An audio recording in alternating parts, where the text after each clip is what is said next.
Hello everyone, MasterSteve89 here from Ape Supremacy Entertainment with episode 8 of Metal Gear Saga called The Pain.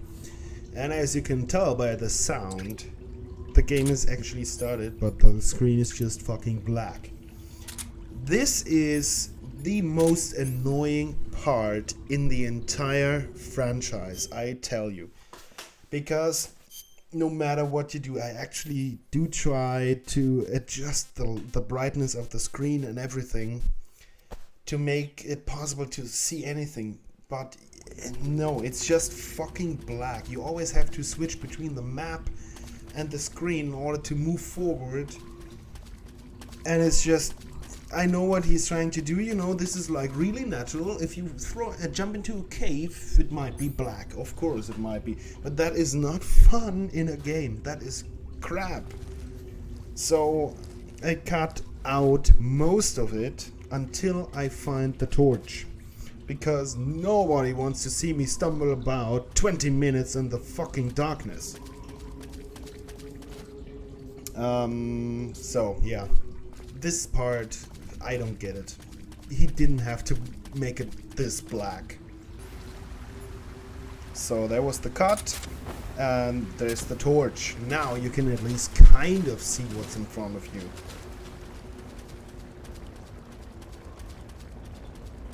And yeah, well, the boss fight and the scene with Ocelot, all these hornets that were swarming them there, that was actually one of the Cobra Unit. A guy named The Pain. The naming of the bosses in this game, they are called The Pain, The Fear, The Fury, and The End. That is actually something really interesting, and also the boss said that before. The boss, by the way, also part of the Cobra Unit, is called The Joy.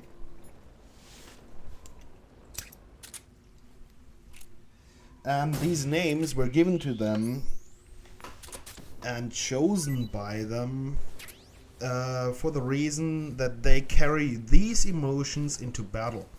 That is something that the boss also says to Snake when they are standing on the bridge and they are confronting each other for the first time in the Virtuous mission. Walgin asks, "Is this one of yours?"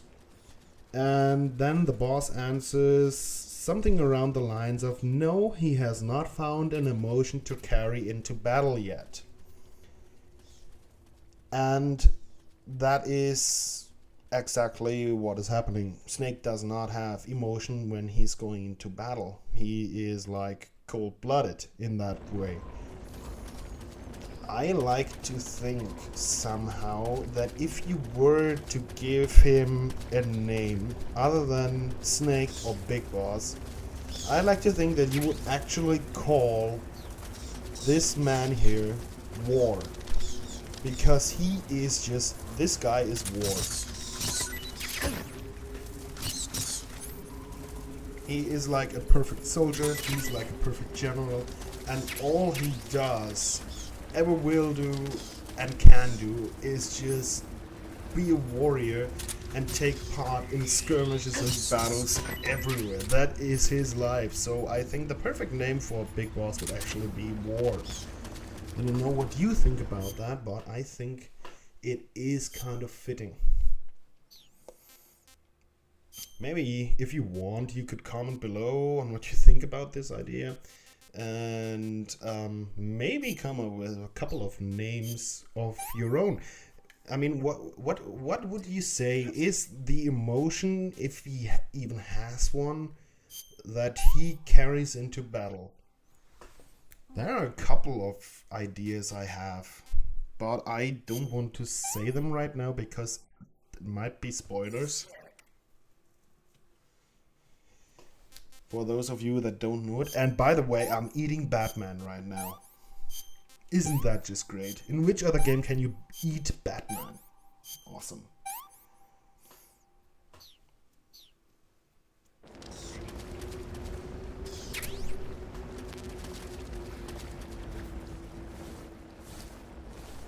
Man, I'm killing all these frogs, aren't I? I really dislike this part of the game. I didn't want to cut it out completely because I want to show you the games as well, because I am going to review them once I'm done. But this part is just terrible. I mean, it's not fun to play, it's not fun to watch. There is not really anything that you can gain from this. Other that you find, I think, a shotgun and the AK-47, that is all. Why you find an AK-47 in this cave, I can't tell you. I guess some dumb shit from the Soviet army once fell into the cave with a whole lot of ammo and some AK-47. Obviously. But, well, yeah. We are almost at an end with this darkness journey here. And the crazy part is, I think right after you get out of the cave, you can find the thermal goggles or the night vision goggles, I'm not sure. Right after this fucking cave, you find goggles that let you see in the darkness. Kojima, you are a bloody troll sometimes.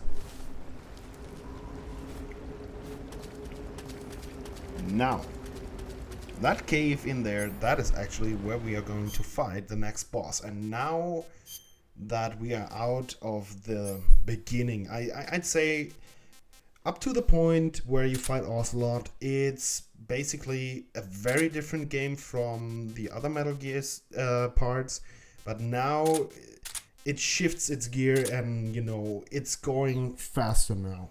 Now the game is really putting you into a lot of fights, and that I like a lot, because that is what Metal Gear Solid 1 used to be like. But now let's watch the cutscene.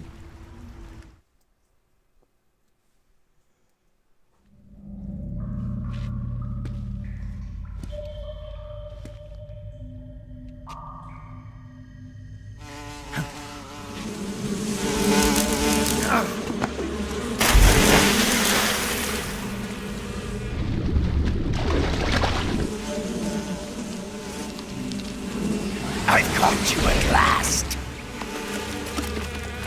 We are the sons of the boss. Ha! I am the pain. Ha! I will guide you to a world of anguish beyond your imagination.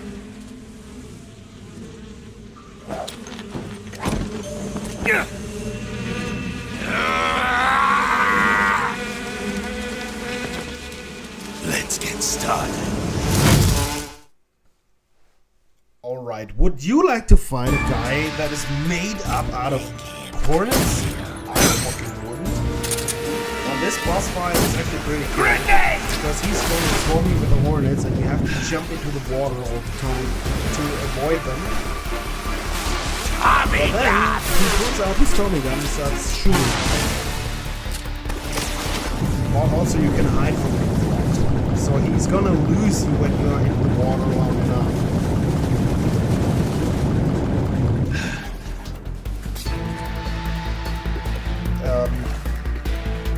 Pretty much with all the Metal Gear Solid games, the boss fights are really intense, I think, and also most of the bosses are really cool.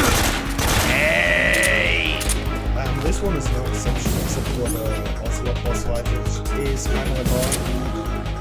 But apart from that, boss fights in this game. Something else I want to discuss with you is, well, the game kind of jumps all over the place when it comes to realism. On the one hand, it is really realistic in the sense when Snake is talking about the gun. You have engravings here. You have, I have to like cut the gun out a little so I can put the knife in this little socket. So the game is really realistic when it comes to that. But then you have enemies like this guy. How do you explain a guy that controls hornets? And I'm going to tell you, this is one of the things, the bosses especially, that you must not overthink when it comes to Metal Gear Solid. This is something you just have to roll with the bosses. The things they do, they can just do it. Just roll with it and be fine with it. And accept the fact that the bosses are fucking badass.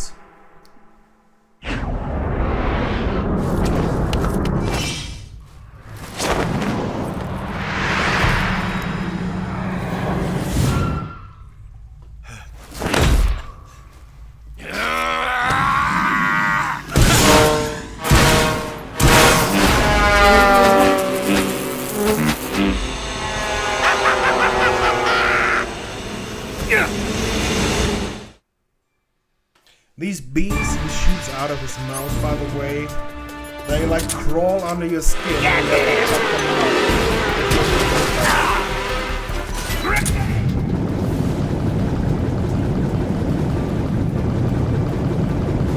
but as I was saying, when it comes to the bosses, I think it also has something to do with that Kojima is a Japanese developer. He is influenced quite a lot by anime, I think. And this is just something he came up with. Some idea he had. Like, for example, the Metal Gear itself is obviously anime inspired. So, as I was saying, just roll with it, just accept that this guy can control hornets for whatever reason. It's got nothing to do with nanomachines. No, not here. There are no nanomachines yet.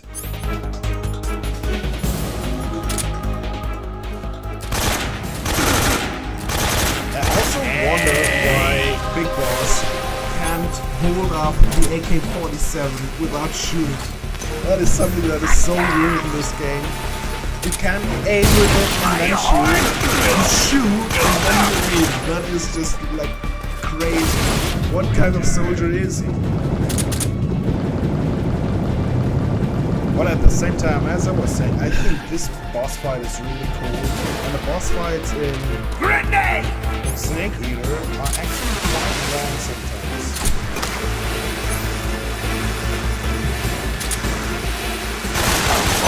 Back in the water! Man, it was like really slow. Invincibility. Yeah, well, while I was climbing, I was invincible. That's why he didn't hit me.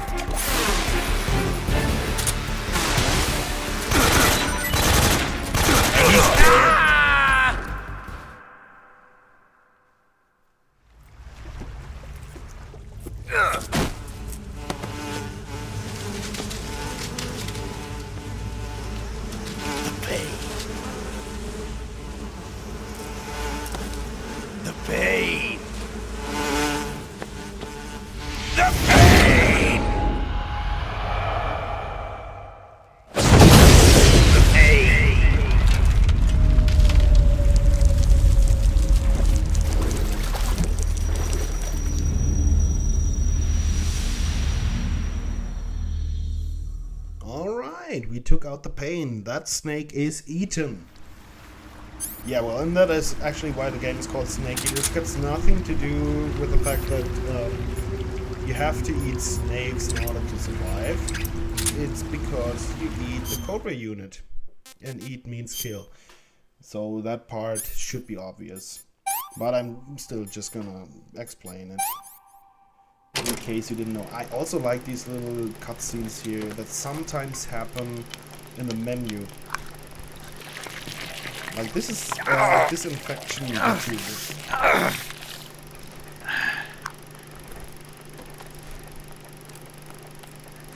Disinfectants. Some ointment, and then he's gonna put a bandage on it. I think this is really cool. At the same time, I'm really happy that he only shows it once. If that would happen every single fucking time you do this, man, that would be annoying as hell. Once more. Like, if you call one of the bestias, guardian forces or espers or whatever in Final Fantasy. It's just annoying as hell because we have to watch the cutscene every single time, and they are 30 seconds long or something, and it gets really annoying. It's good that Kojima shows us once and then okay, that's what he always does. You don't always need to show us everything in order for us to understand what he is doing.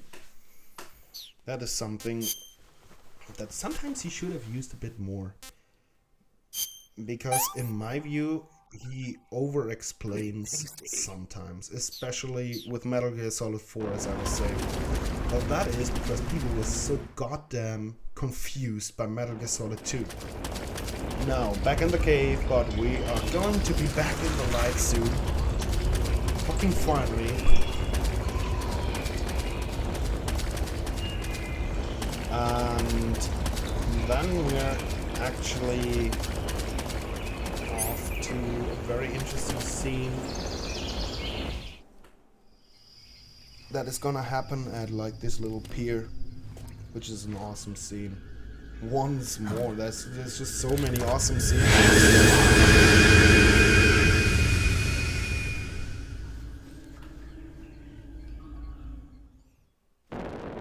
These flying things, they are actually enemies in the game, and they are really annoying as well.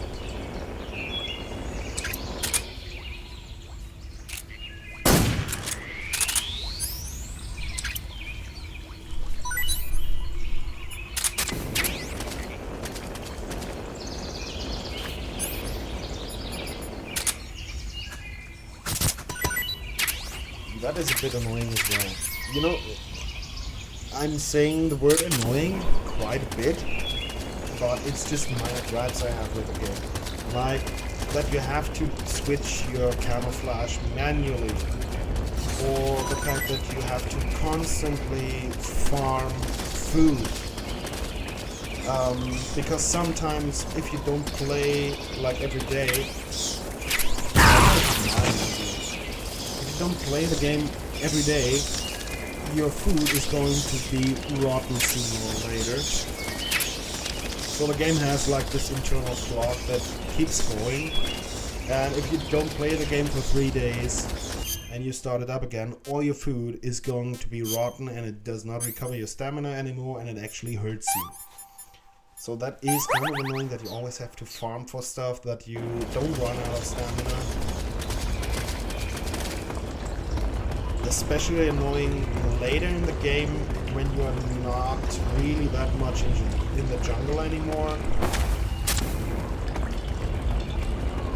But as I was saying, that is all just minor gripes I have with the game.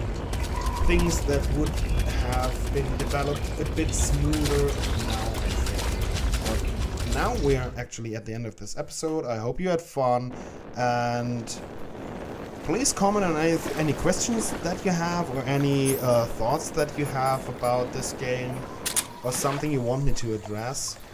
And see you again then with the next episode, episode 9 then, which has a really cool cutscene. Do you want to save? A really cool cutscene. So see you then, bye bye.